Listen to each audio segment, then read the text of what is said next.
नमस्कार.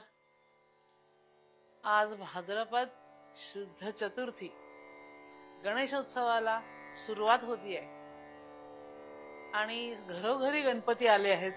सार्वजनिक सुद्धा आणि खाजगी आपल्या घरचे सुद्धा सगळ्यांच्या पूजा अर्चा झाल्या असतील आणि साधारण या गणपती बद्दल थोडीफार माहिती सर्वसामान्य माणसाला मिळावी या हेतूने आपण हा कार्यक्रम सुरू करतो आहोत. या 10 दिवसामध्ये जमेल तितकी गणपतीची माहिती आपण सांगू. अनेक चॅनेल सांगत असतील, अनेक प्रवचनकार कीर्तनकार या पूजा करणारे सांगणारे या देवाची माहिती सांगत असतील. आपल्याला सगळ्यांना माहिती आहे की आदिदेव म्हटलं जातं. कोणत्याही चांगल्या कामाची सुरुवात ही गणपतीच्या पूजनाने होत असते. त्याचं नमन करताना अगदी रामदास स्वामींनी सुद्धा गणाधीश जो ईश सर्वा गुणांचा, मुळारंभ आरंभ तो निर्गुणाचा, नमू शारदा मूळ चत्वारी वाचा, गमूपंथ आनंद या राघवाचा. त्यांचं आराध्य हे प्रभू रामचंद्र होते, राघव होते. पण तरी सुद्धा त्यांच्या पूजेसाठी त्यांनी सुरुवात जी केली आहे ती गणेशाच्या पूजनाने केलेली आहे, गणेश वंदनाने केलेली आहे. सगळ्या संतांनी हे पाळलं आहे की प्रत्येक चांगल्या गोष्टीची सुरुवात ही गणपती पूजनाने होते. ज्ञानेश्वर माऊली सुद्धा त्या गणपतीची पूजा करतात. ओम नमोजी आद्या वेद प्रतिपाद्या, जय जय स्वसंवेद्या आत्मरूपा, देवा तूची गणेशू सकलार्थमती प्रकाशू, म्हणे निवृत्ती दासू अवधारी जोजी. निवृत्ती दास असं स्वतःला म्हणून घेतात. बरेच वेळा आपल्याकडे दास या शब्दाचा नेमका अर्थ आपल्याला माहित नसतो बरं का. गुलामी वेगळी असते आणि दास्यत्व वेगळं असतं. गुलामी ही लादलेली असते, जबरदस्ती लादलेली असते. एक काळ असा होता जगामध्ये की गुलामांना पकडून आणायचं आणि त्यांच्याकडून आपल्याला हवी ती कामं करून घ्यायची, ही जबरदस्तीने लादलेली असते. आणि दास जो आहे तो स्वतः होणार आहे. दास रामाचा आपणहून आहे. त्याला आपल्या पुराणांमध्ये कैंकर्य लक्ष्मी असा शब्द आहे. किंकर म्हणजे दास. लक्ष्मण हा रामाचा खरं म्हणजे भाऊ, पण तो आपणहून दास झालेला आहे. हनुमान हा रामाचा दास म्हणवतो स्वतःला. खरा तो दूत आहे पण तो स्वतःला दास म्हणवतो. कारण स्वतःच्या मनाने त्यांनी, आमच्याकडे भिकारदास नावाचं आमचं मंदिर आहे, रामाचं मंदिर जे आहे त्याला मारुती मंदिर, त्याला भिकारीदास असं म्हणतात. त्यांचं म्हणणं असं होतं, तिथे भिकारीदास नावाचे एक साधू होते आणि ते म्हणले की श्रीमंत माणसाचा दास कोणीही होईल, त्याला फायदा आहे त्याच्यामध्ये. पण ज्या काळात रामाजवळ काहीही नव्हतं, रामाची पत्नी पळवली गेली होती रावणाकडून, राम राज्य हरवून राज्य सोडून वनवासात आलेले आहेत, अशा वेळेला त्या रामचंद्राचा आपणहून दास झालेले हनुमान,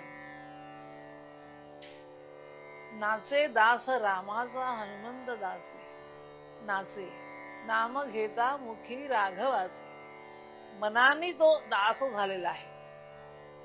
असे जे दास आहेत त्यामध्ये म्हणे निवृत्ती दासू अवधारी जोशी. निवृत्ती या गुरुचा दास झालेले ज्ञानेश्वर माऊली म्हणते. सगळे लोक ऐसा गणेश मंगल मूर्ती तो म्या स्तविला यथामती, वांछा धरणी चित्ती परमार्थाची.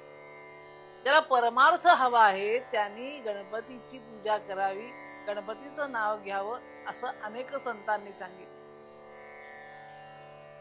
ऐहिक सुख सगळ्यांना हवं असतं, पारमार्थिक सुख पाहिजे असं म्हणणारे फार थोडे आहे. देवच मला पाहिजे असं म्हणणारे फार कमी असतात. देवाकडून काहीतरी हवं असतं. देवानं मला संपत्ती द्यावी, देवानं मला पत्नी द्यावी, देवानं मला ऐश्वर्य द्यावं, देवानी मला काहीतरी द्यावं, असं मागणी करणारे खूप लोक असतात. मला देवच हवाय असं म्हणणारे खूप कमी आहेत. ते खरे आपणहून दास होणारे जे असतात ते असं मागतात, मला देवच हवाय, देवाकडून काही नकोय, संपत्ती नकोय, सत्ता नकोय, दुसरं काही नकोय, मला देवच हवा आहे असं म्हणणारे जे आहेत ते संत आहेत किंवा ते स्वतःहून दास झालेले आहेत. सगळ्या संतांनी आपल्या चांगल्या कृतीच्या वेळेला पहिली सुरुवात ही गणपतीच्या स्तवनाने केलेली आहे, गणेशाच्या पूजेने केलेली आहे. वांछा धरणी चित्ती परमार्थाची. जर परमार्थामध्ये आम्हाला प्रगती करायची असेल, आपल्याला सगळ्यांना संकट नाशन स्तोत्र माहिती आहे. त्याच्यामध्ये या स्तोत्राने काय फायदा होतो? विद्यार्थी लभते विद्या, धनार्थी लभते धनम, पुत्रार्थी लभते पुत्रान आणि मोक्षार्थी लभते गतिम. ज्याला जे हवं ते मिळतंय. मोक्षार्थी जो आहे त्याला गती मिळते. आपल्याकडे एक चुकीची समजूत आहे बरं का. आपण कोणी गेलं अशी वार्ता आली की त्याला शांती मिळव म्हणतात.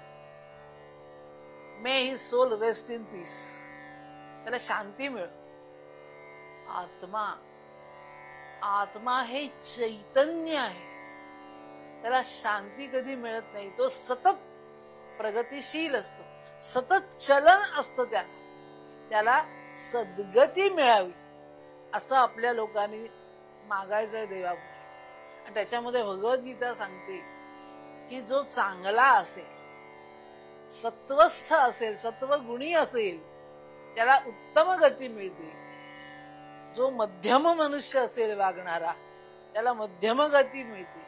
आणि जो वाईट असेल त्याला अधोगती मिळते. म्हणजे कुठल्याही प्रसंगी त्याला गतीच मिळणार आहे, शांती नव्हे. शांती कुणासाठी असते? ज्यांना थडग्यात कायम पडून राहायचं असतं, त्यांच्यासाठी शांती असते. आपल्याकडली संकल्पना अशी आहे की आपल्याकडे शांती नाही, त्याला गती मिळते. चांगली किंवा वाईट त्याच्या कर्मानुप्रमाणे. कर्मानुगो गच्छती जीव एक. तुमचं जे आयुष्यभर कर्म झालं असेल त्या कर्माप्रमाणे तुम्हाला गती मिळते. चांगलं कर्म झालं असेल तर सद्गती मिळते, वाईट कर्म झालं असेल तर वाईट गती मिळते. आणि म्हणून आपले जे प्रेमी लोक आहेत ते म्हणतात सद्गती मिळावी, चांगली गती मिळावी.